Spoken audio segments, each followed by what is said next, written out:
celebrating 6 decades in broadcasting. A conversation with Ron Ells, that's next on City Corner.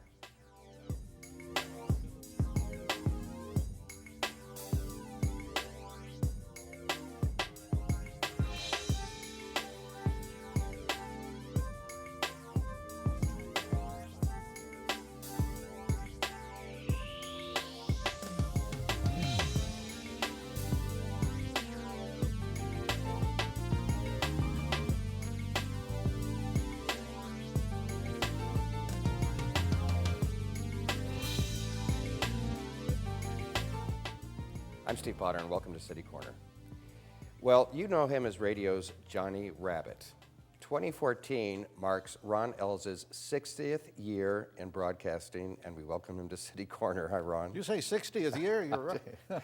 I was trying to do the math. Wait a minute. 60 plus, I can't do the math. Don't do it. Yeah, 1954, even before interstate highways. Wow. There I was. Well, congratulations, I guess. Thank you. It's the first thing. I think it's a good thing to have done. It's the longest running tenure in St. Louis radio. Jack Buck and I started at the same time. No kidding. In St. Louis at WTMV, actually East St. Louis. The Broadview Hotel building is still there. TMV stood for the Mississippi Valley. And it was a great little radio station. In those days, a lot of stations had very low power or signed off at night. Right. But they were on 24 hours a day, but only had 250 watts. So if you were west of Union Boulevard, you couldn't hear them.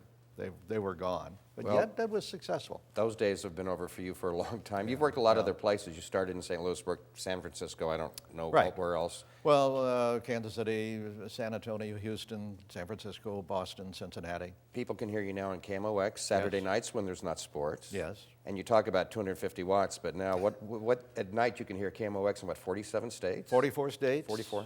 Some of Mexico, the Caribbean, a little bit of Canada. Now, if anybody, they can hear it, whether they're listening to it or not, I don't know. More people are listening at KMOX.com, where it's streaming live. And my normal show time is 7 p.m. to 1 a.m. But as you said, it could be a baseball game, could be a blues game. There was one night I had an 18-and-a-half-minute show. So you had to squeeze a lot of stuff in a short period of time. I anchored News Overnight at KMOX for a couple of years, a long time ago, and I remember I got a call once from a truck driver in Florida who was listening. It just blew me away. Yeah. Yeah. The signal is very powerful. 50,000 watts, which is the maximum for AM radio stations. So 6 decades in broadcasting this year. How did it all start for you? Well, it started because of my interest. I had a teacher, Wallace Wiley, in school who had worked in radio in the 30s, and he had a radio club that I belonged, and he talked about how great radio was. Of course, I don't know why he became a teacher if radio was so great, but nonetheless, that's what he did. And fortunately, my grandfather had a drugstore at Vandeventer in West Pine, the Olympia Pharmacy and the Olympia apartment building, and two regular people came in, Jack and Ray Hetherington. They were brothers, and one was manager and one was sales manager of WIL Radio. And as a kid, I was like 13, 14 years old, and how can I get in radio? And of course, when I'd go to all these stations, they would come back when you're 21, come back when you get out of college, this and that. And finally, I pestered them enough that they said, one way you could do it is to broker your own time. Find a station that will sell a period of time that's yours, and you do with it what you want. Now, you're technically working on your own. You have to sell your own advertising to make money, so that's what happened. I bought midnight to 2, 5 nights a week in WTMV, and I was 15 at the time, young enough that my father had to drive me to the station and wait for me afterwards. So that's how it started. Yeah, some people still do that. That's not usually the case, but there are a few stations around where people do that. Oh, yeah. Well, Franco Pinion is a good example right. here. Basically, the same thing. It's his show. And that's really the same with, say, Cardinal baseball and the Blues. That time is theirs. They buy it, they pay for it, and they arrange most of the commercials. They sell those commercials themselves. Not all, but most of them. You know, you're really interested in history. Yes. And you know, on this program, I've been doing this show, I want to say 12 years. Oh, my. But I've interviewed lots of authors that have written books on St. Louis-related topics over the years, and I can't tell you how many times you've written the foreword to the book, or you've had something to do with it. That's true. Yeah. Probably, I would say about 25 books, either foreword or something to do with the book or in the book in some way. which has really been an honor to do. And I've done a couple books of my own, Johnny Rabbit's 1001 St. Louis Trivia Questions and the amazing Johnny Rabbit St. Louis Trivia Game. And then I started talking to authors who said, you know, we're not making any money on our books. And if you're working with other publishers, the author doesn't make much. So I started a company called Mound City Publishing to help authors retain ownership of the book, get a fee for the consultation because, you know, basically people don't know what to do. Where do you get a copy editor? Where do you get a design? What is a designer? Where do you get it printed? How do you distribute it and so on? How do you get an ISBN number, the barcode and all that stuff? There's a lot of things. So I've been able to help a lot of, well, I shouldn't say a lot. So far we have 3 books out and 3 books on the way. Well, speaking of that, we have the covers of some we want to take a look at. Maybe you can mention them. Oh, I sure. think this first one is famous. Is it famous? Famous First. Famous Oh, there's the apotheosis of St. Louis. What a guy. Now that's an actual photograph. That's how the statue looks at night. St. Louis. There is a gold look to it at night. It's not doctored. And the only thing doctored in that picture is the hilt of the sword is a little shorter than it actually is. Famous First of St. Louis is by Diane Rademacher. Don't look for it yet. It's not. It's actually, this is the first full week at the printer. And all the books we do are hardback and they're all printed in the United States. We use a company called Taylor Specialty Books in Dallas, Texas. And they only do hardbacks. They do a great job.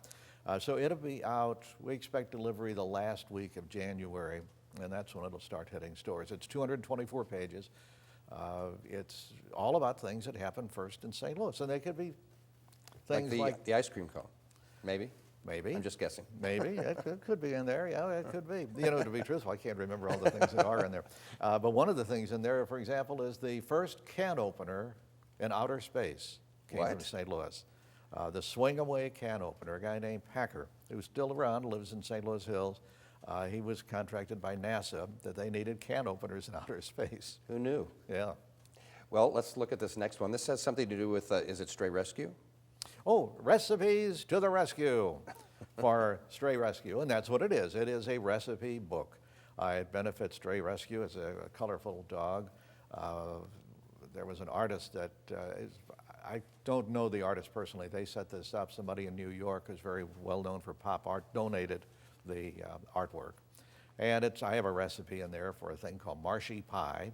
And there are a lot of good recipes in it. The whole thing is a fundraiser for the donation. My fee went back to Stray Rescue. That's Randy Grimm, I think, Stray Yes. Rescue, right? And they only sell it through Stray Rescue, their website, and particular places that want to give the money back to Stray Rescue. It's not sold in regular stores. If you want that to benefit Stray Rescue, and all the money goes to them, which is a great thing. Yeah. Should go to Stray Rescue. Another one of your books from Mound City is a gentleman that I had on this program a few months ago, within the last 6 months anyway, Ben Hilliker. Oh, sure.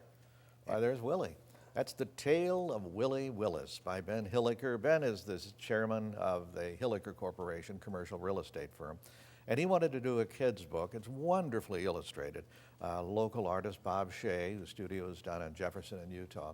I worked for the Post-Dispatch for a long time. It's all color illustrations. And it's geared to kids really from 4 to 12. It teaches about overcoming adversity. It teaches about the wonders of antique cars.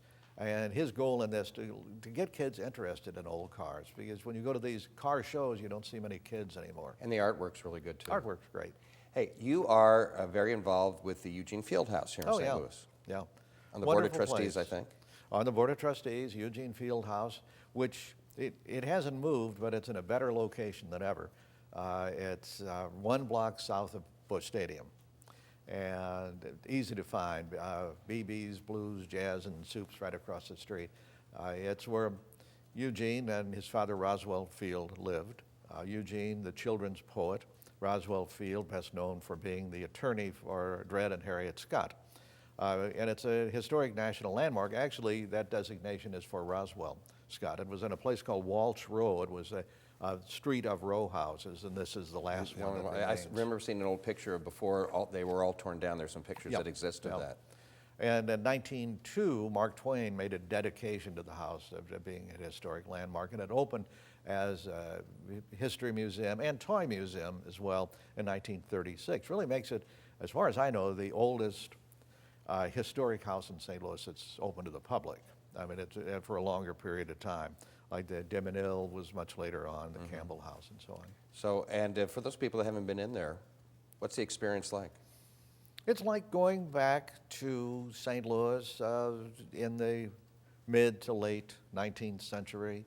It's very accurate historically. They found a historian in the Washington, D.C. area, did a lot of work with the White House that put things in and designed things, like a certain type of flooring that's downstairs that today would be called linoleum, but it has another name, which I can't remember. But the furnishings are all accurate. Some of the pieces are original to the family, not all, but some are. But so you do have that feel of going back in time. It's a very interesting place. Plus there's a nice toy museum there, and right now there's a collection of dolls. We have an image we want to show. Oh, okay. I think it might be a poster, actually, of something involving the dolls at the Eugene Fieldhouse.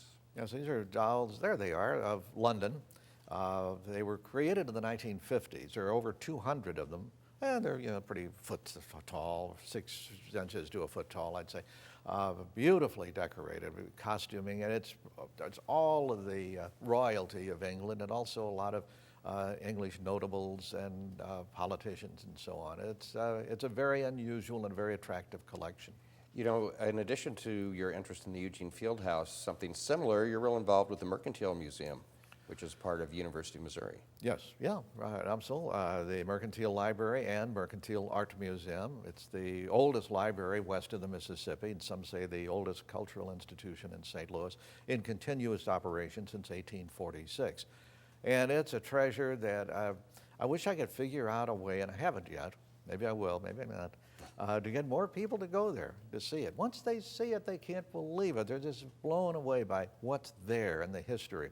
If somebody wanted to research anything about the westward expansion of the country, about St. Louis history, about riverboats, there's the Pot Inland Waterway Library, a separate library within the library that's all about the steamboats and riverboats and the rivers. And then there's the Barriger Railroad Library, which obviously is all about railroads, not just in the St. Louis area, but across the country.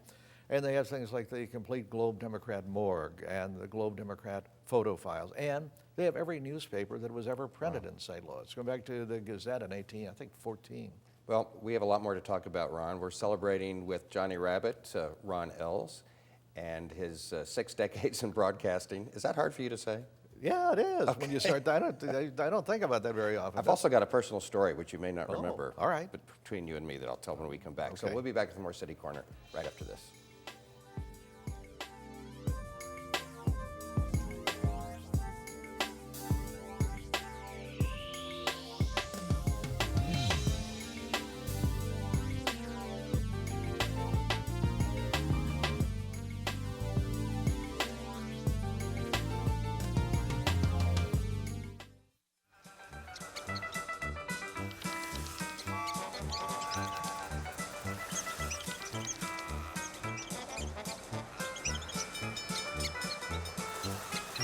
Kids will spend 15 minutes watching online videos like this one.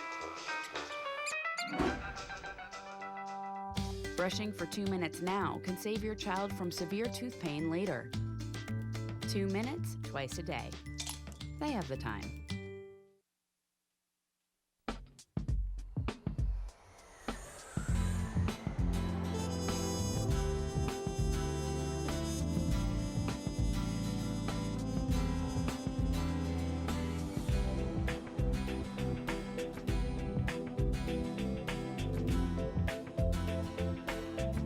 Experience St. Louis!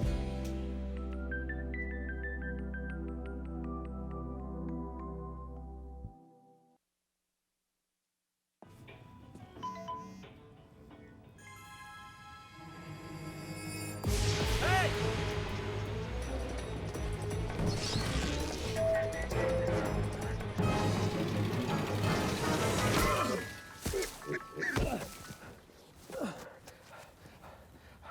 So, same time next week? Well, of course. Put away a few bucks, feel like $1 million. For free tips to help you save, go to Feed the Pig. The odds of this daughter of a clergyman spending 11 weeks at #1 on the U.S. singles charts? 1 in 19 million. The odds of going on to win 6 Grammy Awards? 1 in 1.4 million. The odds of having a child diagnosed with autism? 1 in 110. I'm Toni Braxton, and I encourage you to learn the signs of autism at autismspeaks.org.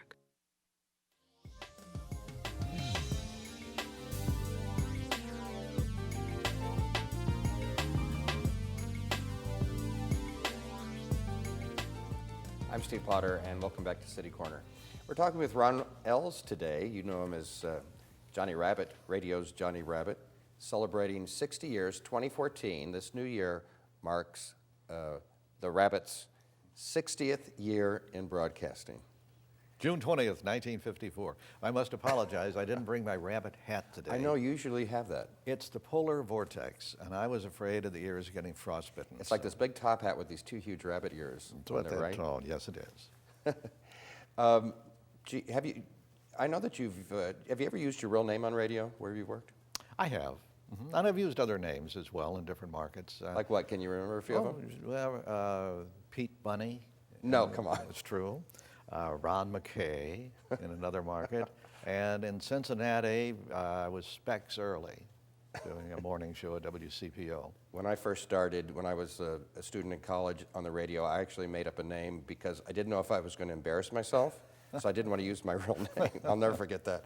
But 60 years in broadcasting. I figured out I've been in there 30 years, but that's a long explains time. why you're twice as good as me. No, I don't think that. It's true. I have a personal story I want to tell. Sure. And I bet you don't remember it. Because you are the first person to put me on the air in St. Louis. Are you surprised? Yes, I am surprised. I had been working in Richmond, Kentucky at a radio station for 2 years and lost my job. You know how that happens? Oh, yeah. In broadcasting. Yes, it does. And I'd always wanted to move back to the big city, so since I didn't have a job anywhere, my grandmother lived here, and I could live there for free. So I moved back here, and I thought, I'll get a job in St. Louis. And, of course, I couldn't. So I got an internship at KXOK, which was located in Clayton. Was that the the Sevens building? 16th floor of the Sevens. On Bonham, maybe? Or? Yep, 77 right. Bonham. Kay Quinn was doing the news, who you know from TV sure. now. Sure. So here I am, this intern, and you had a show there at that time. Yes, I did. And one day I was doing whatever interns do, making coffee, maybe sweeping the floor, I don't remember. And I was walking through the studio, and you were on a break from one of your shows, and we had some small talk or something, and you said, sit down. And you put me on the air and interviewed me for like 5 or 6 minutes. You don't remember that. I remember that. It was like 1986. Yeah, I do remember it, but you were in that strange studio where you always had to look around at the guests all the time. But I do remember that situation. That was me. Weird. I had brown hair then and was about 20 pounds lighter, thinner, so you probably don't recognize me. A long time ago. Anyway, I thank you for that. No, you're welcome. I'll always remember. Thank you for remembering. Let's talk about one thing you're really involved in. You do a lot of tours. Oh, yeah. Historic places of interest around town. Tell me about that. Well, most, not all, but most are done for the Missouri Historical Society. We've been doing them for several years. This year we'll be doing one on saints and sinners of St. Louis, and we'll be going to various places that relate to people who could be considered saints or sinners, and sometimes they're the same person. And then we'll also do one on Prohibition, going to places that relate to Prohibition and talking about Prohibition. And here's some images. These are some from the past, I guess. Maybe you might want to comment on what you remember about those. Well, if I could tell you the truth, I can't tell what that is. Oh, that's all right then. We'll just go to the next one. We go to so many different places. Who knows? These are all in the past. But these are all places that we take a group. It's a bus tour. So there are generally 45 people on the tour, which is the full bus, and then we go to the various spots around St. Louis and look at things that relate to the topic. The radio sign, that's at the Joe's Cafe, which is over in Kingsbury. Bill Chrisman owns it. He's involved. He's got a place down at the City Museum, and he's got a lot of signs there. Mm-hmm. So that was a tour we did on Gaslight Square, and it was Joe's Cafe is very reminiscent of Gaslight Square. Have you been to Joe's? No, I haven't. Oh, it's something to see. It's an interesting place. It's only open Thursday night, and you have to be 35 or older to get in.